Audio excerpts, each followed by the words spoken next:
Now, what is neuro-linguistics programming? So neuro-linguistics programming is a concept that was created back in the 70s by a guy named Richard Grandler, I can't remember his exact name, but the idea is that we all observe and go through the world using those five basic senses.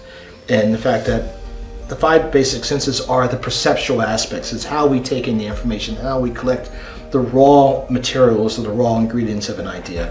And the concept with neuro-linguistics programming is that if you can understand more how you're impacted by the things that are occurring around you, then you can become more cognizant as far as making changes to your life so that you're not being led by the things that have impacted you in the past, causing problems in the future, but yet you're becoming aware of them and then changing the course of your life in that same way. So that's where the whole concept of neuro-linguistics programming comes from. It helps people to literally take control over their thoughts and therefore their actions. So that's really how I built and how I started to develop the idea of first neuro-creative programming, which is a concept that I kind of work with. It works in a very similar way. Uses the perceptual because we all, of course, observe what we're seeing around us through those 5+ basic senses. But it recognizes also it's the observational. So it's the perceptual, it's the observational, but there's that metaphysical concept that comes into play as to how we create our ideas. And using those different techniques, then we can capture experiences more readily, more deeply. And once we capture those experiences more deeply, that can provoke thought that, in hermetic terms, it can bridge the gap between the conscious and the subconscious mind. And when you do that, then you're able to connect more experiences to bigger opportunities. It's just the pathway of thought that allows you to be able to pull ideas together. Because think about, for example, an idea. I mean, again, going back to that expression of nothing comes from nothing, but yet from something comes something similar. In order for you to be able to have an idea, you have to have raw materials or ingredients from which an idea can come. Because every creation that exists, at least at this point in time, has come from the coagulation or the combining of multiple other ideas and inventions that have come.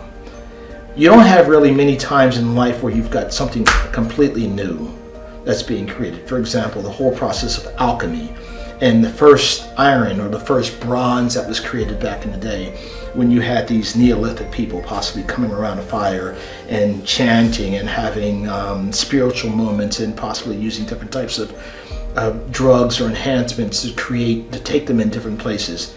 And then all of a sudden recognizing through that fire that you've got something. You've got these two stones, these two rocks that are perhaps combined together. You have no idea how that happened. You're just noticing that something was created, and you're believing that it was based on the fire, it was based on the ritual, it's based on the ceremony. So every time you try to replicate that, you're of course using mental thought, and you're replicating with the same actions, the same rituals, the same ceremonies to try to recreate. And when it comes to alchemy, and when it comes to the creation of that first bronze, for example, back with those Neolithic people 5, 6, 7,000 years ago, they would have gone through that same thing, and they would have practiced. And that could have taken hundreds or possibly even thousands of years for them to be able to figure out this successful formula of taking experiences, combining those experiences together, and then creating something bigger, better than the individual pieces of those individual experiences.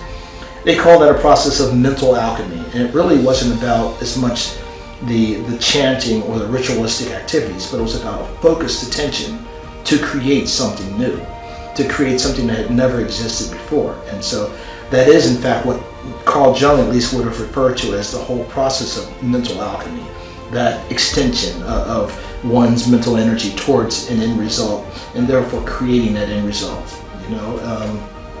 That's kind of how he pulled everything together, and I really like that idea.